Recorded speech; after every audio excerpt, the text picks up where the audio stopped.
Habíamos quedado en un compromiso y era mirar una de las cosas más interesantes que difícilmente se trabajan, que es la distancia entre las dos grandes ramas del Islam.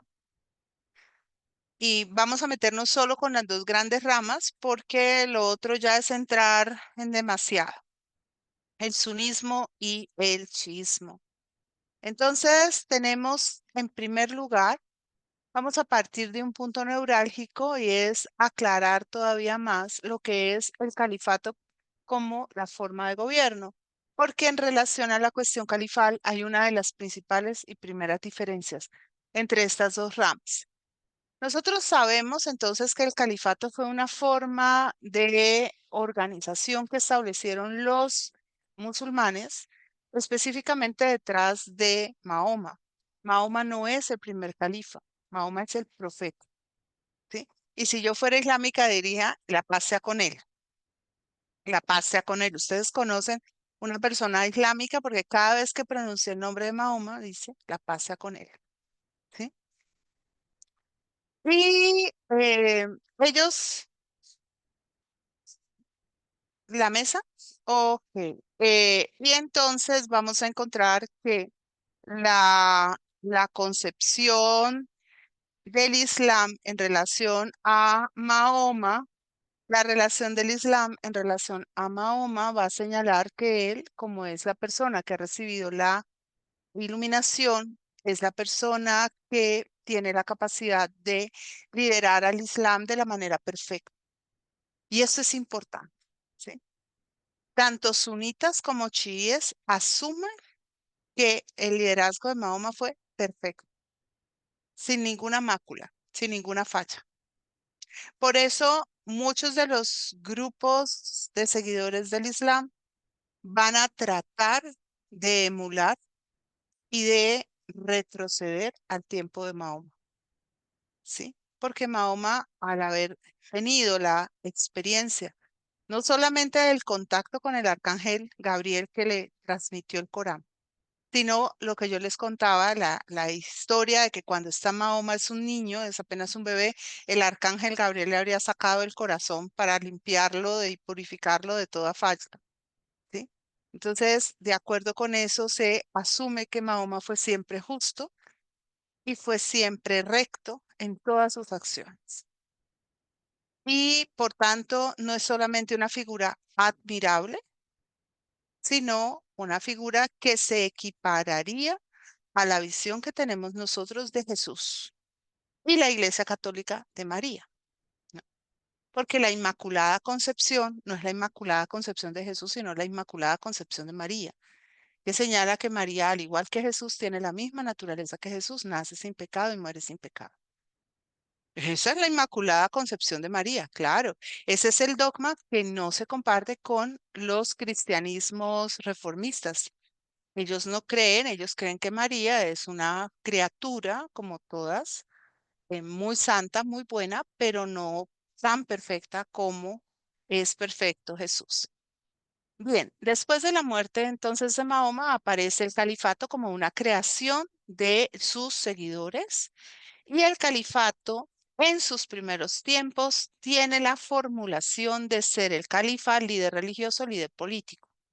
Quiere decir que en los primeros cuatro califatos el califa tiene la doble designación y aún en el sunismo, después de estos cuatro califatos, siguen los califas teniendo la designación doble.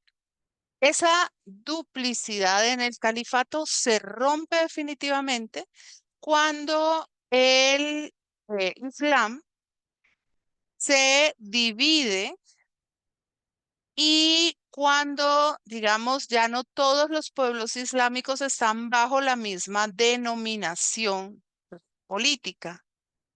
Esto ocurre muy probablemente en algunos periodos cuando ya, digamos, después del Imperio Turco, no todas las personas que profesan el Islam están bajo el control de Turquía. Y entonces el califato pasa a ser ese liderazgo religioso y el sultanato pasa a ser el liderazgo político. Después de nuestro último califa histórico, que es Ali ibn Abi Talib, ¿sí? Vamos a encontrar que después de Ali, los grandes califas del Islam van a ser los siguientes. Nuestro querido Harún al-Rashid, que es el califa de los abásides, que es el que aparece en las Mil y una Noche. Y quizás una de las razones por las que se convierte en un califa tan significativo es que él va a gobernar el Islam en un momento en que el Islam es muy poderoso, tiene una gran presencia histórica en la cuenca mediterránea y en el mundo árabe, incluyendo los espacios que habían sido parte del Imperio Persa.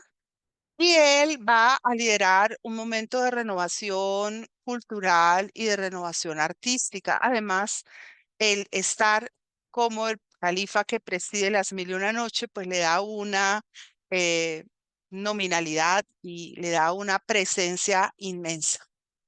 El siguiente es Abdarrahman III. Abdarrahman III crea el califato de Córdoba. Esta construcción histórica tan maravillosa que se da en el torno de lo que será el Andaluz. El primer sobreviviente omeya es Abdarrahman I, es el primero de los omeyas que llega a la península ibérica, pero Abdarrahman III es el que crea el califato. Y al crear el califato, desafía al califato de los abásides y da curso a una nueva formulación, ¿no?, de Islam. También se le pone allí por la relevancia que tiene Abdarrahman III para nosotros como occidentales. Y obviamente no podía faltar en este curso de nominaciones nuestro amado Suleimán III el Magnífico, Suleimán I el Magnífico, quien gobernó entre 1520 y 1566 y que si bien es uno de los sultanes otomanos, ahí también debía estar el papá de Suleimán, Selim I y otros tantos, pero nosotros solo queríamos enunciar algunos de los más importantes califas del Islam. Y ahora sí, volvemos un poco a lo que fue la administración islámica en sus tiempos históricos y clásicos. En los tiempos clásicos, el Islam se organiza de la siguiente manera. Hay unas personas que son la Diwan, ¿sí? O el Diván, que son los ministros de los sultanes, de los califas, de los sultanes, de los grandes gobernantes del Islam. Ellos son los que se encargan de toda la parte administrativa y financiera, que en el Islam pues es muy compleja y es muy importante. Después vienen los emires y los gobernadores. Emir y gobernador es el título que se le da a los gobernantes que se atribuyen el control político de una región significativa dentro del contexto de los imperios islámicos. En el caso de los turcos les van a llamar los pasha. Un pachá es casi que un rey. Es el que gobierna un territorio muy grande. Son las divisiones político-administrativas. Pero también hay unas personalidades muy importantes que son los cadís o los jueces. La religión islámica es una religión de ley, es una religión de norma. La norma del Islam, ahora la vamos a ver, es lo que se conoce con el nombre de la Sharia. La Sharia es la norma que se establece a partir de el cruce entre el Corán y los hadishes o los libros donde se recoge la vida de Mahoma. La Sharia es esa ley que señala que la comunidad que vive bajo los dominios del Islam vive de acuerdo a los preceptos del Corán, ¿sí? A la norma divina, a la norma de Dios. Es una ley, aplica sobre todos los aspectos de la vida cotidiana.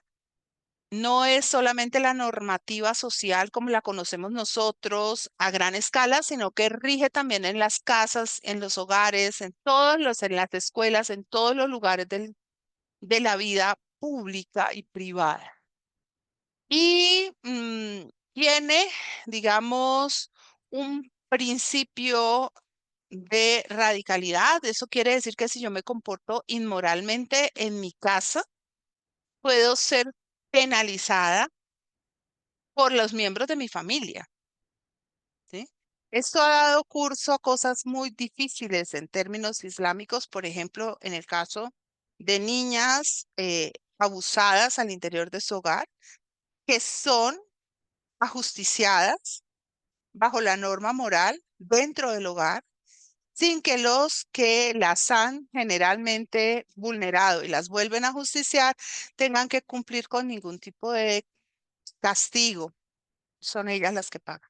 Esto obviamente no se va a dar entre la comunidad islámica en París ni en la comunidad islámica en Oslo, sino que generalmente se da en las comunidades islámicas, sobre todo en África o en algunos lugares, en este caso, por ejemplo, en Afganistán, ¿no? Una de las cosas más graves. Bueno, los juristas en el Islam se encargan de hacer la aplicación y la interpretación de esta normatividad.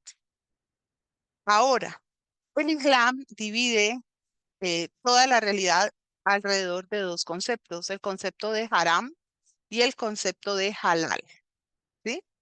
Estos son los conceptos fundamentales y son los que determinan todo lo que tiene que ver con el comportamiento y la práctica y con todo lo que tiene que ver con la ética, con la manera de lo que está permitido y lo que no está permitido. Todo lo que está permitido es halal. Todo lo que está no permitido va a ser lo que se va a considerar como haram, ¿sí? Como haram. Entonces, a partir de ahí, se establece qué se puede y qué no se puede según la norma de la Sharia.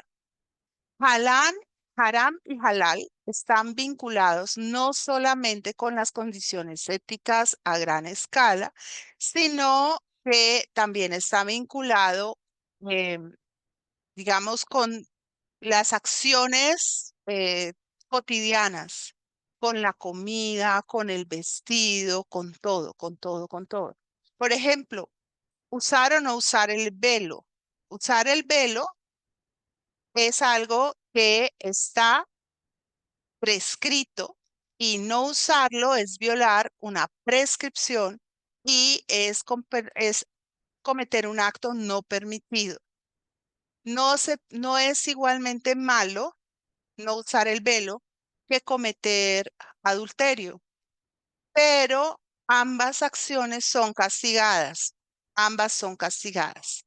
Bien, todas las relaciones financieras, por ejemplo, hay acciones financieras que dentro del Islam pueden constituirse, o sean constituidas en halal. Por ejemplo, está bien que yo le cobre usura y que le cobre usura elevada a los no islámicos, pero no está bien que le cobre usura igualmente elevada a los islámicos, a los creyentes. Entonces, toda la relación se mueve a través de ahí. Está bien que yo le ofrezca té a mis invitados. No está bien que yo les ofrezca whisky, sobre todo si son islámicos. Pero si mi invitado, ojo con esto, pero si mi invitado es una persona no creyente, yo puedo ofrecerle un whisky y no estoy cometiendo una mala acción. ¿Mm? Como usted no es creyente, yo le podría ofrecer un whisky porque usted no es creyente. Igual ya está condenado, o sea, ya va para el infierno. ¿Cuál es el problema? ¿Sí? Bueno, eh, tanto el chiismo como el sunismo tienen la concepción de halal y haram. En ambas partes está. Y en ambas partes, en el sunismo y en el chiismo, el haram y el halal están en conexión con el Corán y con las enseñanzas de Mahoma para la suna o comunidad, muchas de las cuales se recogen en los hadices. Pero, pero, Hay algunas diferencias, las vamos a ver más adelante, en el harán y el halal de ambas formas de interpretación del Islam.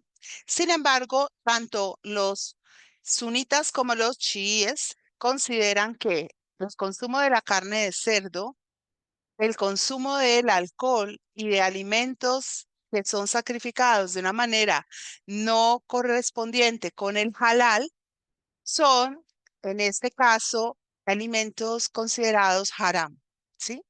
Es decir, cuando ustedes han oído hablar de halal, ven que eso tiene que ver con la manera en que se matan los animales y en que se les saca la sangre.